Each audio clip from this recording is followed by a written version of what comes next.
قل کہہ دیجئے لو کان البحر اگر بن جائے سمندر مدادن روشنائی لکلمات ربی میری رب کی باتیں لکھنے کے لیے لنفد البحر تو ضرور ختم ہو جائے سمندر قبل ان تنفد کلمات ربی اس سے پہلے کہ ختم ہو میری رب کی باتیں ولو جئنا بمثلی مددا اور خواہ لے آئے ہم اتنی ہی اور روشنائی قل کہہ دیجئے اے نبی صلی اللہ علیہ وسلم انما انا بشر مثلکم کہ در حقیقت میں بھی ایک بشر ہوں تم ہی جیسا یوحا الیہ وحی کی جاتی ہے میری طرف انما الہکم الہ واحد یہ حقیقت کہ بس تمہارا معبود تو الہ واحد ہے فمن کان یرجو پر جو شخص کے امیدوار ہے لقاء ربی اپنے رب سے ملاقات کا فلیعمل عملا صالحا اس سے چاہیے کہ کرے کام اچھے ولا یشرک اور نہ شریک بنائے بعبادت ربی اپنے رب کی عبادت میں احدن کسی کو۔ آج کے درس کے اندر یہ بات بتائی جائے گی کہ تمام دنیا کے سمندر اگر سیاہی بن جائے، جیسے ہمارے جماعت کے ساتھی کہتے ہیں ساری دنیا کے سمندر سیاہی بن جائے، اس جیسے اور سمندر بھی لے آئے، ساری دنیا کے جو درخت ہے وہ قلمیں بن جائے، پھر بھی وہ ختم ہو جائیں گے تو رب کی تعریف ختم۔ وہ اصل میں اس آیت کا ترجمہ اور خلاصہ ذکر کرتے ہیں۔ قل لو کان البحر کہہ دیجئے اگر بن جائے سمندر مدادن سیاہی، اسی جدید تحقیق کے مطابق یہ فرماتے ہیں کہ دنیا کے اندر 3 حصہ سمندر ہے جس کا رقبہ تقریباً 14 کروڑ میل بنتا ہے، اور باقی ایک حصہ جو ہے وہ خشکی کا ہے۔ اگر یہ 14 کروڑ میل جو حصہ ہے اس کے بقدر اور بھی اتنے سمندر لے آئے اور وہ سارے کے سارے سیاہی بن جائے، اور پھر اس سیاہی سے تم اپنے رب کی تعریف لکھنا شروع کر دو، تو اللہ فرماتے ہیں لنفد البحر تو ضرور ختم ہو جائے سمندر قبل ان تنفد کلمات ربی اس سے پہلے کہ ختم ہو باتیں میری رب کی ولو جئنا بمثلی مددا اور خواہ لے آیا ہم اتنی اور روشنائی۔ اتنی زیادہ تعریف ہے اللہ کی۔ قل انما انا بشر مثلکم، اب اے امام الانبیاء آپ لوگوں کو بتا دیں کہ میں تمہارے جیسا انسان ہوں۔ فرق کیا ہے؟ یوحا الیہ میری طرف وحی کی جاتی ہے، باقی میں ملائکہ میں سے نہیں ہوں، نور بھی نہیں ہوں، تمہارے جیسا انسان ہوں۔ دیکھو یہ جو ہمارے ساتھی کہتے ہیں نور من نور اللہ، آپ اللہ کے نور میں سے ایک نور ہے، تو بھائی نور کی تو اولاد نہیں ہوتی، نور کی تو آگے بیویاں نہیں ہوتی، پیغمبر کی تو بیویاں ہے، بشری تقاضے ہیں، آگے اولاد بھی ہے، بیٹیاں آپ کی ہوئی ہے، بچے ہوئے ہیں۔ قل انما انا بشر مثلکم کہہ دیجئے اے نبی در حقیقت میں بھی ایک بشر ہوں۔ یہ کہتے شاید یہ دیوبندیوں کا جھگڑا قرآن کہہ رہا ہے انما انا بشر مثلکم، کوئی دیوبندی مولوی نہیں کہہ رہا۔ یوحا الیہ وحی کی جاتی ہے میری طرف، یہ فرق ہے پیغمبر میں اور عام آدمی میں۔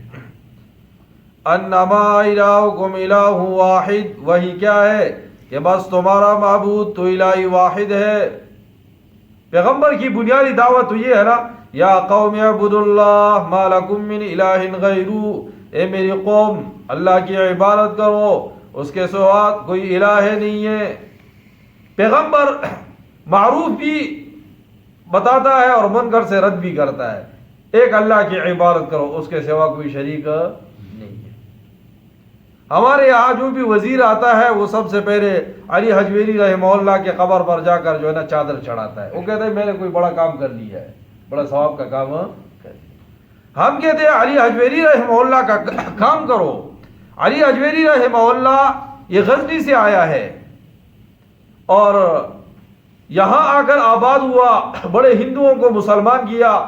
وہاں سے ایک دوست خط لکھتا ہے علی حجویری غزنی کے اندر ٹھنڈا پانی ہے، سرما اور گرما تیار ہے، موسم بڑا اچھا ہے، تم وہاں لاہور کے قریب جا کر مچھروں میں، گرمی میں اور کھارا پانی پی کر یہ کیا کرتے ہو؟ واپس آ جاؤ۔ علی اجمیری رحمہ اللہ جواب میں کیا لکھتے ہیں؟ اگر میں خدا کی مخلوق کو گمراہی میں چھوڑ کر میں غزنی کا گرما اور سرما کھانے کے لیے آ جاؤں، ٹھنڈا پانی کے لیے آ جاؤں، حشر کے میدان میں اللہ کہے علی حجویری میرے بندوں کو شرک میں کیوں چھوڑ کر گئے تھے، تو میں کیا جواب دوں گا؟ لہٰذا میں نہیں آ سکتا۔ آمین۔ آپ کسی پیر برحق کو ثابت کرے کہ انہوں نے اپنی زندگی میں کوئی عرس کیا ہو یا اپنی زندگی کے اندر انہوں نے کوئی دربار بنایا ہو اور اس پر دیگوں کا ایک نظام چلایا ہو، یہ تو چرسوں کا، چرسیوں کا اور بنگیوں کا جو ہے نا وہ اڈے بنے ہوئے ہیں، مزارات، وہاں پر یہی کام ہوتا ہے۔ ہمارے یہاں ایک پیر صاحب تھے، یہ جو آپ بازار جاتے ہیں وہاں چھوٹا سا کمرہ بنا ہوا ہے، ننگا پیر، ننگا پیر، اور اس نے شلوار وہ نہیں پہنتا تھا، اور وہاں 10-12 جو ہے نا ہر وقت چرسی کھڑے، 5 سگریٹ تو میں نے خود دیکھے اس کے ہاتھ میں تھماتے تھے، خود بھی پیتے تھے، عیاشی کرتے۔ تو میں نے ایک دن پوچھا، میں نے کہا یہ تو نماز بھی نہیں پڑھتا، نماز تو پیغمبر کو معاف نہیں ہے، تو پیر صاحب کو کیسے معاف ہو گیا؟ کہتے نہیں یہ بڑا پہنچا ہوا سرکار ہے۔ میں نے کہا کہاں پہنچا ہے؟ پہنچنے کی بھی تو جگہ ہے۔ کہا یہ پہنچا ہوا، یہ جیل گیا اور اگلے دن جو ہے نا جیل کا دروازہ ہی بند ہے، یہ باہر کھڑا تھا، یہ باہر لوگوں نے قصے کہانیاں بنائی ہے۔ قل انما الہکم الہ واحد، تمہارا معبود تو ایک ہی الہ ہے۔ وہ ایک پیر صاحب تھے نا، پیر صاحب، اس لیے جو صحیح پیر ہے نا انہوں نے کیا کمال کی بات لکھی۔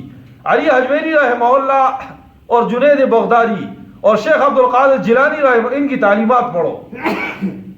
انہوں نے اپنی کتاب میں لکھا ہے پیر کا کھانا مریدوں کے لیے حلال ہے، لیکن مرید کا کھانا پیر صاحب کے لیے حلال نہیں ہے۔ وہ کہتے دیکھو پیر صاحب تو نیک آدمی ہوتا ہے، تو اس کا جو رزق ہوتا ہے نا مال، وہ بڑا حلال ہوتا ہے۔ اب جب پاکیزہ مال اس کے مریدین کھائیں گے تو اس کا اندر بھی کیا ہوگا؟ پاک ہوگا، نورانی بن جائے گا۔ اور اس کے مقابلے میں اگر مریدین کا کام جو کھانا ہے اور مال ہے وہ تو مشتبہ ہے، وہ اگر پیر صاحب کھائے گا تو پیر کا اندر بھی کیا ہوگا؟ بگڑ جائے گا۔ لیکن آج معاملہ الٹا ہے، آج پیر صاحب نہیں کھلاتا، پیر کی نظر کس پر ہے؟ مریدین کی جیب پر، مریدین کے۔ یا ہمارے ہاں مساجد میں شیشے لگائے انہوں نے، میں نے مولویوں سے کہا، میں نے کہا کوئی شریعت بھی جانتے ہو یا ایسے ہی جو ہے نا مسجدیں بناتے ہو؟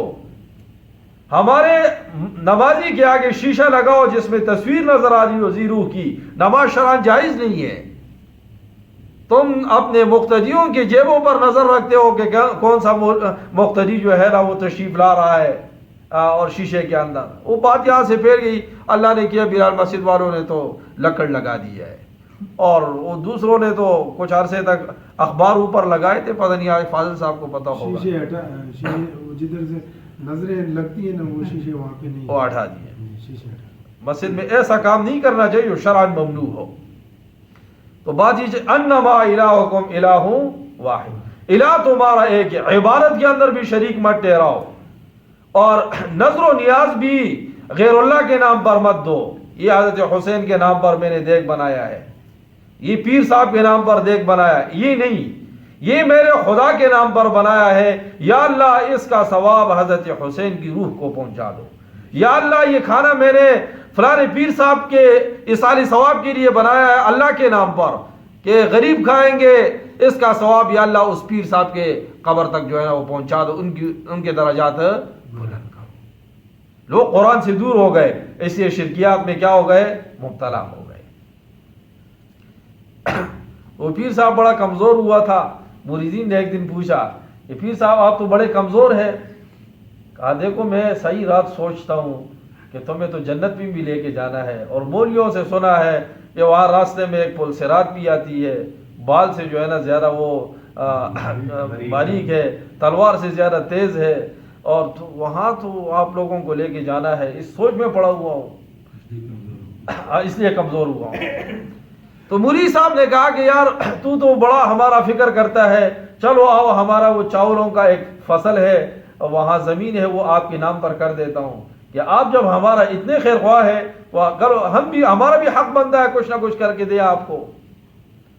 اب وہ کہتا ہے مرید صاحب آپ آگے جائیں. وہ کہتا ہے نہیں پیر صاحب آپ آگے جائیں گے میں آپ کے پیچھے ہوں گا. تو آپ میں سے جس نے چاولوں کا فصل دیکھا ہو وہاں چھوٹی چھوٹی پگڈنڈیاں ہوتی ہے ہر طرف پانی ہوتا ہے گرنے کا خطرہ اس میں بہت زیادہ ہوتا ہے. اب پیر صاحب جب اس پر ڈنڈی پر چڑھا وہ تو عادی نہیں تھا تھوڑی دیر جب چلا تو دڑم وہ اس میں گرا.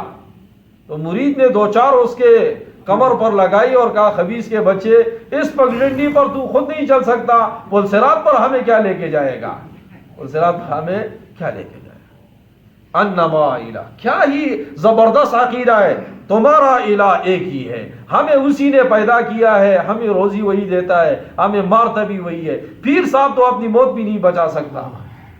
پیر صاحب پیٹ میں درد ہو جائے تو ڈاکٹر صاحب کے پاس پہنچ ڈاکٹر صاحب دوائی دے دو اپنا پیٹ کا درد نہیں بچا سکتا خدا کے حکم کے بغیر کچھ نہیں کر سکتا.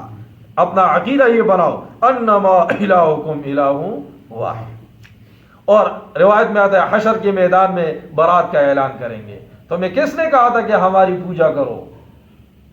اس لیے آج ہم اپنے آپ کو نہیں بچا سکتے تو میں کیا بچائیں گے. ایک دوسرے سے برات کا کیا کریں گے اعلان کریں گے.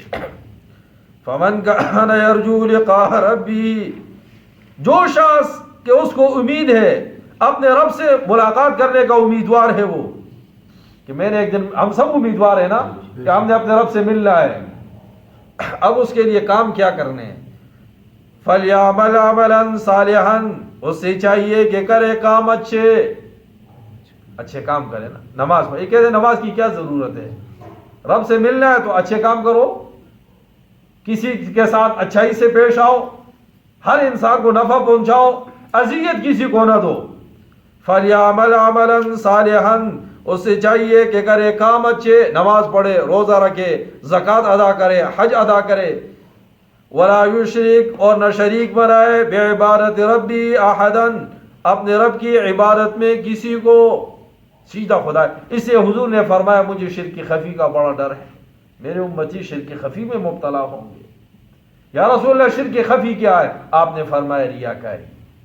نماز پڑھ رہا ہوگا نا جلدی دیکھے گا باہر سے کوئی آ گیا اب یہ بڑے آہستہ نماز پڑھے گا کہ یار وہ کہے یہ بڑا دیندار آدمی ہے بڑا بس یہ ریاکاری کے لیے کہ فلانا کہے یہ بڑا نمازی ہے فلانا کہے یہ بڑا اچھا آدمی ہے عمل اس کے لیے کرتا ہے اخلاص بیچ میں سے چلا گیا. حضور نے فرمایا یہ شرک خفی ہے میری امت اس میں کیا ہوگی مبتلا ہوگی. اس لیے اپنے عمل کے اندر اخلاص. غزوہ تبوک جب ہو رہا تھا حضرت عثمان رضی اللہ عنہ نے کتنا بڑا مال دیا. آپ نے 800 اونٹ غلے سے لدے ہوئے بما چرواہوں کے اللہ کے راستے میں دے دیا. حضور اتنے خوش ہوئے کہ آپ ممبر پر چڑھے اور آپ نے 8 دفعہ فرمایا عثمان فی الجنہ عثمان جنتی ہے. آج کے بعد عثمان کوئی بھی عمل نہ کرے نا اللہ اسے نہیں پوچھے گا یہ حضور نے فرمایا. لیکن ایک صحابی رات کو جو ہے نا یہودیوں کے ہاں کام کرتا ہے کہ میرے پاس کچھ بھی نہیں ہے سارے لوگ اللہ کے راستے میں دے رہے ہیں چلو میں بھی کچھ کما لوں. تو پانی نکالتا ہے ڈول کے ساتھ اور یہودی کا کھجور کا باغ ہے اس کو سیراب کرتا ہے فی ڈول اس کو ایک کھجور ملتی ہے. صبح تک اس نے اتنا کام کر دیا کہ 2 کلو کھجور اس نے کما لی. لے کر آئے حضور کی خدمت میں مسجد نبوی میں یا رسول اللہ یہ لے کر آیا ہوں. وہی آئی فرمایا کہ عثمان کے مال میں برکت تب اللہ ڈالے گا جب آپ اس 2 کلو کھجور کو بھی اس میں شامل کرو گے کیونکہ اس میں بہت بڑا اخلاص ہے اس میں بہت بڑا اخلاص ہے. یہ مت دیکھو کہ ہمارے پاس کچھ نہیں ہے تو یا ہم نے تھوڑا دے دیا ہے تو ہمیں اس پر اجر ملے گا یا نہیں. ایک آدمی کو اللہ نے مال زیادہ دیا ہے وہ جمعے میں آ کر مسجد میں 1000 روپے ڈال لیتا ہے اور یہ کہتا ہے میں نے اگر 10 روپے ڈال دیے تو کیا اجر ملے گا. اگر اخلاص اس میں زیادہ ہو سکتا ہے 1000 سے اللہ اس 10 پر زیادہ اجر اس کو دے دے. تو ہر عمل میں اخلاص پیدا کرو.